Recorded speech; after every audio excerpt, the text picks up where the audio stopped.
passing I'll too. tell you what, though. Dobson looked real good. He continues to look good. He's shooting the puck. He's getting it towards the net. Yeah. I don't. I He, like I, that. He's on you that power see, play. He's stirring the drink. you see the confidence growing, and I think that the Islanders have a little bit more in him than they even realize. I think the stronger that he gets and the more confident that he gets, I think earlier in his 20s he's going to be He more of a reminds threat. me of Klingberg on Dallas. I see a lot of Klingberg in him. He could. I didn't see him earlier in his career very much. I know Yeah. he's still young, but I think, on a positive note, and we said this off the air a while ago, and I don't think we ever said it on the show. I don't think, and I tried to be, watching the defense and how they were playing against these teams so far in the first 5 games. It's kind of a good marker so far, especially kind of, going through some good games and some losses and all that. I'm not sitting there wishing Taves was there. I, Right. is it tough to go see him, score some goals out in Colorado? Yeah. That was Yeah. going to happen, though. Do I With that still want, offense. do I still want him on the team? Yeah, of course. The team is better. He's a good player. You want him on this team, right? Sure. But I'm not sitting here going, oh man, this would have been different with Taves. Right.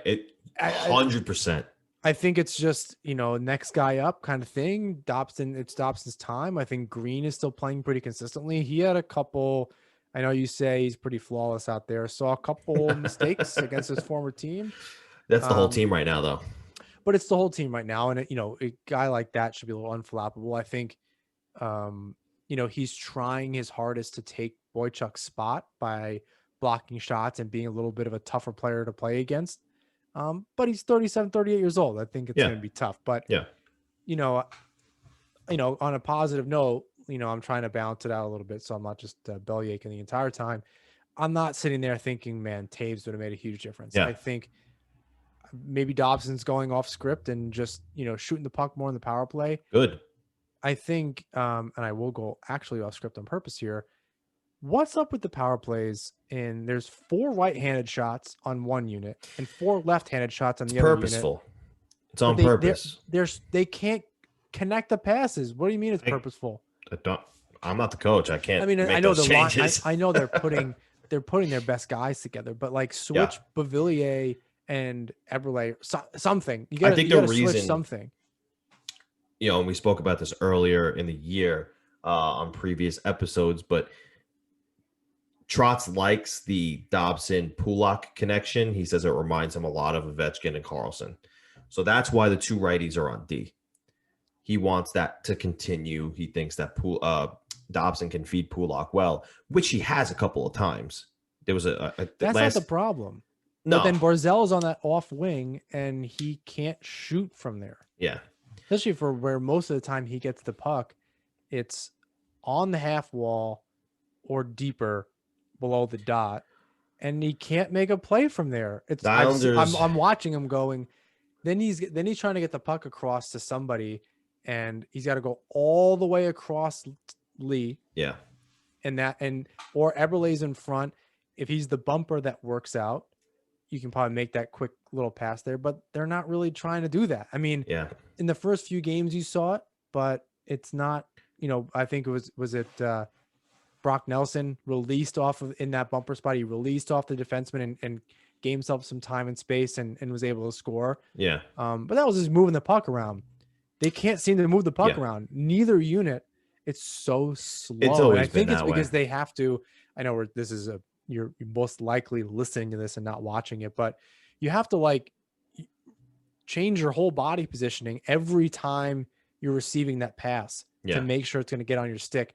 And if you're the one passing, you're doing the same thing. So Dobson at that top, every time after him and Pulak are trying to move that puck around, he's giving himself away by having to shift and then pass to Barzell. Yeah. So if Pulak's your guy, if he's the trigger man, I don't know, maybe Dobson isn't that guy and it's Barzell and Pulak. I don't know. It's not working. Watching them try to do this is frustrating. Yeah. They got all these guys not being able to connect the pass. They got to do something, but they've always had to do something with the power play for years now. Even before Trotz, the power play has been just so bad for a long time, and maybe it's because of the lack It's of that half true speed. sniper. I don't think so. I think it's Maybe right, maybe strategy. not. The strategy is pretty bad, and I'm not sure. I don't know. I don't know. It's a mental thing with these guys, and they haven't figured it out in a long time, and I don't know what it is that they need to do to figure that out. I mean, Um, under Trotz, it could just be that they're just not an offensive minded team. So it's Maybe that they're going to struggle. It's not like you had a cheat code in Ovechkin that you're going to set up right. on the dot and it was pretty much guaranteed you were going to get one a game if Yeah, you got enough chances. So it might just be that it's not Trotz's forte. He's a defense, neutral zone guy, and hard work in the offensive zone pays off at some point. yeah, But these guys have talent, and you know, I don't know what you need to switch around.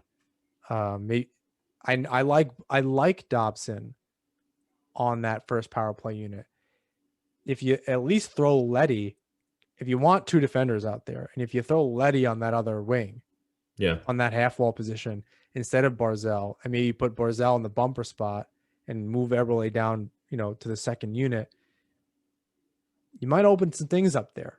yeah, The defenders on the penalty kill might kind of collapse in on Barzell trying to take away and open up everything else. yeah. You Could actually be. get shots and create some traffic there instead of, he's out in the wing. He's not gonna. He's on his off wing. He's not going Right. to score from there. He's most likely he's going to miss the net.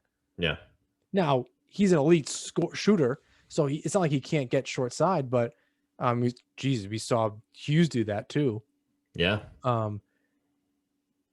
But I don't know. It doesn't seem to be working, and I'm not exactly sure. I'm no power play expert. yeah. The power play, like I said, it's been what it's been for a long time, and it's a good point. Trotz is a very defensive minded, and he had Ovechkin with the Capitals, so he had that built-in offense that he didn't really have to worry about. Yeah, him So and Backstrom and Ovechkin have that. Oh, Carlson's really good. yeah, They get Oshie. Like they had some offense there yeah, already. That okay, you throw them on the ice together. It's like any really good team like Toronto. Yeah, of course you throw out 11, $15 million worth of players. They're going to score goals, or way Who would more have than thought? that. Yeah, that's actually like $50 million worth of players. Yeah. Oh yeah, of course you're going to Yeah, score some who would goals have there. thought? So and they struggle too, which is amazing. Yeah, So yeah, I'm not sure what they need to do. They need to yeah, at least, I want to see them at least try some different things. I think when you see them, the definition of insanity is doing the same thing over and over and expecting a different right, result. And when we continue to see the same result and them do the right. same thing that doesn't work, I don't know. I fell asleep during the third period Yeah, it was pretty because bad. I'm like, the Devils are just going to hold on. They're to 2 goals against a good team, and the Islanders weren't putting any pressure on anyway. It was so boring. Yeah. So boring.